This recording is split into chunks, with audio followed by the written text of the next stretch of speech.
Selamat pagi kelas. Baik, untuk pagi ini pastikan anda mendapat keempat set soalan di dalam kotak di sekolah kita.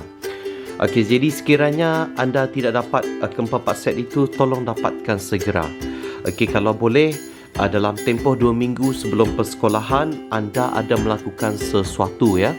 Jadi untuk pagi ini cikgu tidak akan mengajar dengan lebih mendalam, cuma cikgu nak bagi tahu teknik ya untuk menjawab soalan dengan betul dan yakin untuk memperoleh A dalam SPM nanti jika anda lakukan dengan teliti. Okey, dengan teliti ya. Jadi saya nak jelaskan untuk set yang ini. Okey, dapat tak set ni dalam kotak? Nampak? Yang ini ya. Yang ini yang saya nak fokuskan dahulu. Kita pergi kepada soalan keempat, iaitu soalan novel. Soalan keempat itu soalan novel. Okey, kita ada dua soalan dekat sini. Soalan yang pertama, saya akan jelaskan soalan yang pertama dahulu. Bahagian peleraian merupakan pengakhiran sesebuah cerita. Huraikan peleraian dalam novel yang telah anda kaji. 7 markah. Okey.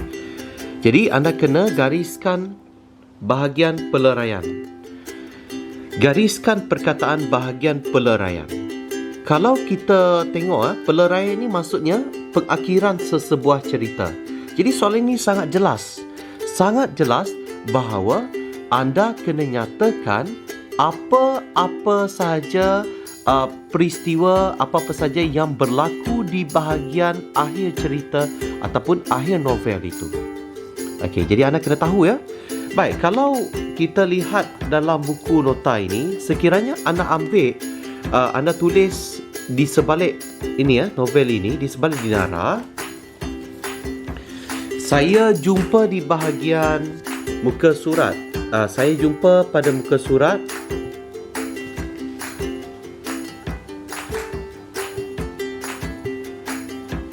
143.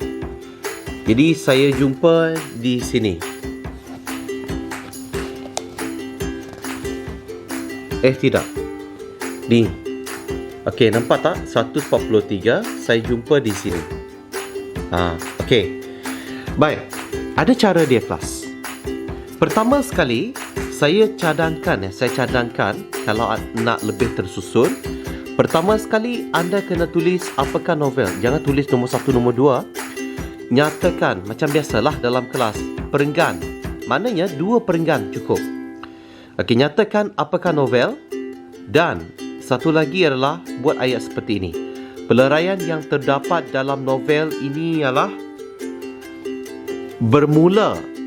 Okey, kalau kita lihat di sini, bermula pada pukul 7 malam apabila Carl menghembuskan nafasnya yang terakhir.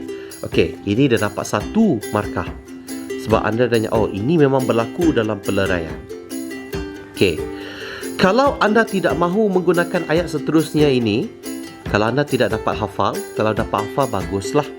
Kalau tidak dapat hafal, anda boleh menggunakan penanda wacana. Okey. Buktinya guna perkataan itu untuk Okey, buktinya anda guna ayat itu, ayat seterusnya. Kalau tak mahu menggunakan buktinya, kalau anda dapat hafal, anda guna ini. Okey, wasiatnya. Okey, apa yang berlaku dalam nafas terakhir? Dalam wasiatnya ataupun buktinya, Carl meminta agar mayatnya dibakar dan abunya ditaburkan di Selat Melaka. Dah dapat 2. Okey, lepas itu kamu apa yang berlaku dalam pembakaran itu, upacara itu? Menabur abu mayat Carl dilakukan di mana? Di Port Dickson. Kalau tidak ada ini pun tak apa. Yang penting ini, semasa mau pulang, sebab ini dalam peleraian. Okey, semasa mau pulang, kejutan berlaku apabila Shida mengungkapkan kata-kata yang pernah diucapkan oleh Carl. Okey, dia pun terkejut, terkesima apabila mengetahui bahawa Carl yang berkata-kata melalui Shida. Okey, jadi dekat sini kita dah dapat 4 poin. Okey, jadi Maknanya anda boleh tulis 3 hingga 4 ayat. Kalau anda dapat 4 ayat, 3 markah yang lain adalah bahasa. Jadi secara total ada 7 markah. Faham? Itu untuk soalan A. B. Berdasarkan novel yang anda kaji, huraikan 2 peristiwa yang menunjukkan konflik. Oh ya, sebelum itu, ini yang tadi, yang soalan A itu,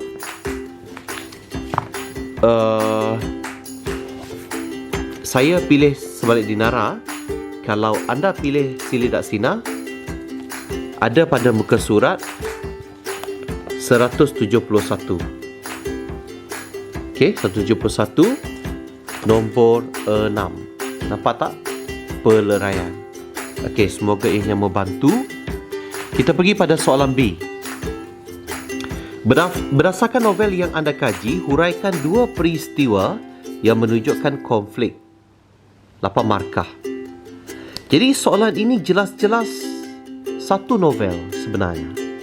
Kenapa satu novel? Sebab tidak ada menyatakan 2 novel dekat sini. Huraikan 2 peristiwa. Selalunya, kalau dia kata 2 novel, dia takkan bagi tahu anda 2 peristiwa.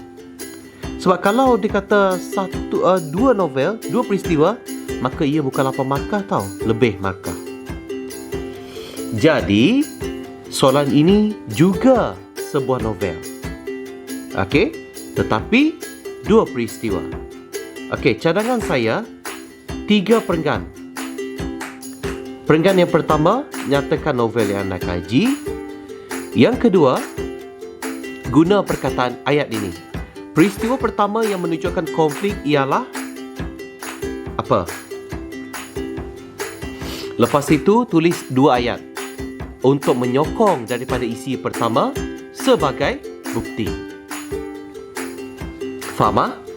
Jadi kalau boleh 3 ayat untuk satu perenggan ini. Lepas itu yang ketiga, perenggan yang ketiga pun sama. Peristiwa kedua. Tadi pertama, kedua.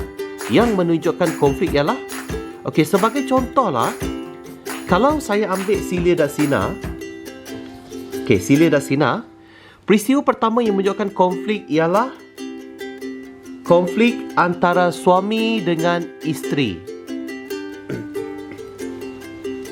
Dah dapat 1 markah. Huraian dia pula, buktinya, Abdullah bin Kanyan seorang berjiwa seni, sibuk dengan dunia seni.